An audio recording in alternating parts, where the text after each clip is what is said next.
Subscribe कीजिए higher tutorials channel को और दबाइए बेल आइकन ताकि आपको नए वीडियोस की जानकारी मिले। डियर स्टूडेंट्स, आपको इस YouTube के माध्यम से व्यापम के सभी प्रतियोगिता परीक्षा की तैयारी हायर ट्यूटोरियल के द्वारा कराई जाएगी। आप हमारे इस चैनल को सब्सक्राइब करें, लाइक करें ताकि आपको नई वीडियो की जानकारी मिलती रहे। डियर स्टूडेंट्स, आज हम प्रतियोगिता के औसत के सवाल को शुरू करेंगे। शुरू करने से पहले मैं आपको ये बोलूँगी कि औसत के सवाल को आपने क्लास 5 से करना शुरू किया होगा, है ना। लेकिन प्रतियोगिता में करना और स्कूल के एग्ज़ाम में फ़ाइट करने दोनों में बहुत ही अंतर होता है। तो स्कूल में हम क्या करते हैं, पूरे सूत्र के हिसाब से पूरे को करते हैं, जिसमें हम लोग का अलग अलग नंबर रहता है। लेकिन प्रतियोगिता में ऐसा नहीं रहता है। प्रतियोगिता में आपको 5 मिनट में या कुछ सेकंड में एक सॉल्यूशन करना पड़ता है। तो हम इसी सवाल को कुछ शॉर्टकट तरीके से करेंगे ताकि आप परीक्षा में कर सको। तो चलिए शुरू करते हैं। सवाल दिया है, अभिनव ने 55 किताबें एक दुकान से 1020 में और 60 किताबें दूसरी दुकान से 1280 में खरीदी। उसने प्रति पुस्तक की औसत कीमत क्या अदा की। ये अक्सर प्रतियोगिता में इस टाइप के क्वेश्चन पूछे जाते हैं। तो सबसे पहले हम लोग को कुछ नहीं, किताब जितने भी है, जैसे ये दिया है आपको 55 किताबें, ये दिए हैं आपको 60 किताबें। पहले हम लोग क्या करेंगे, किताब को प्लस कर लेंगे। तो देखिए, ये हो गया आपका 55 किताबें और ये है 60 किताबें।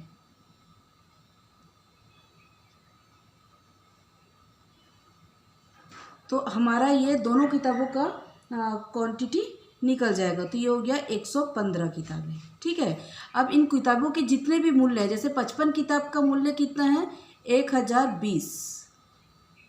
ठीक है ना, ये हो गया। और 60 किताब का मूल्य है 1280। इसको भी प्लस कर लेते हैं। ठीक, तो इसको आप प्लस करेंगे तो आएगा 2300 रुपये। ठीक, अब हम लोग को क्या पूछ रहा है, प्रति पुस्तक की औसत कीमत क्या अदा की होगी, मतलब एक पुस्तक के बारे में पूछ रहे हैं। तो कुछ नहीं है, इसमें से इसको हम डिवाइड कर देंगे, मतलब 2300 से अपन डिवाइड करेंगे 115 को, है ना। तो आप जब डिवाइड करोगे तो आपके पास क्या आया, 20 रुपये। अब नेक्स्ट क्वेश्चन दिया है, देखो, एक श्रृंखला में 10 प्रेक्षणों का औसत 64 है। यदि पहले 5 प्रेक्षकों का औसत 45 और अंतिम 3 प्रेक्षकों का औसत 71 माने 71 है, तो शेष 2 प्रेक्षणों का औसत ज्ञात कीजिए। ठीक है। आपको पता है, हम लोग जब औसत निकालते हैं तो हम लोग क्या करते हैं, जितने भी है उसको हम लोग सम करते हैं। ठीक है ना। तो माने एवरेज निकालने के लिए हम सबसे पहले सबको सम करते हैं, और जितना भी सम करने के बाद जितना भी अपने को रहता है उसको हम लोग टोटल करते हैं। अब इसमें क्या दिया है, 10 प्रेक्षणों का औसत अपने को दे दिया है। तो हम लोग को निकालना क्या है, हम लोग को सम निकालना है ना। तो अगर हम लोग इसको त्रियक गुना करती हूँ मैं इसको टोटल के साथ, तो इस त्रियक गुना में इसके नीचे कुछ नहीं है, मतलब ये तो मतलब हो गया औसत के साथ टोटल को इनटू करना। यही अपन करते हैं ना। तो सेम प्रोसेस हम लोग यहाँ पे भी करेंगे। अब देखो, यहाँ पे दिया है 10 प्रेक्षणों का औसत 64। 10, आप लोग पेपर में पूरा नहीं लिखना है ना, मैं आप लोगों को समझाने के लिए लिख के दे रही हूँ। 10 प्रेक्षणों का औसत आप लोगों को दिया है 64। ठीक है ना। इस सूत्र के अनुसार हमको क्या पढ़ना पड़ेगा, 64 से 10 को अगर मैं इंटू करती हूँ तो ये होता है 640। ठीक है। सेकंड क्या दिया है, 5 प्रेक्षकों का औसत 45। तो ये 5 प्रेक्षकों का औसत दिया है आपको 45। तो हमको इन दोनों को अब इंटू करेंगे तो कितना आएगा, 225।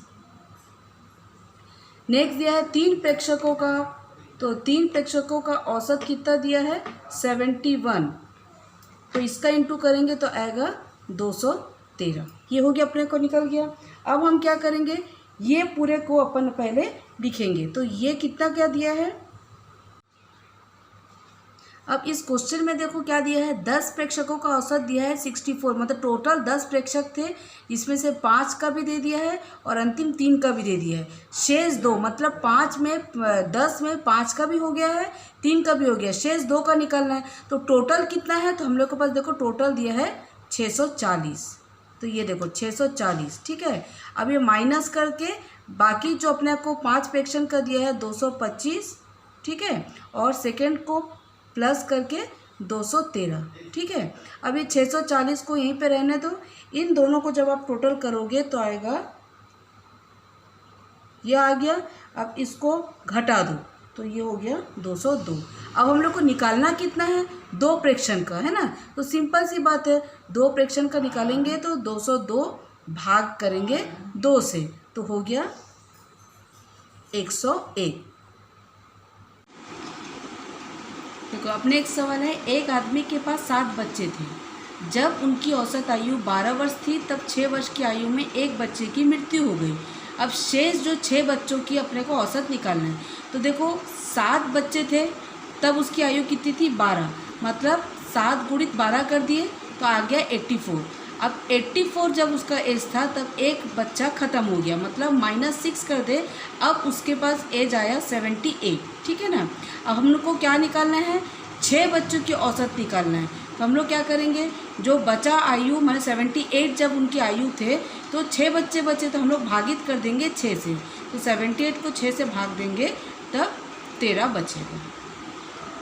सब्सक्राइब कीजिए हायर ट्यूटोरियल्स चैनल को और दबाइए बेल आइकन ताकि आपको नए वीडियोस की जानकारी मिले।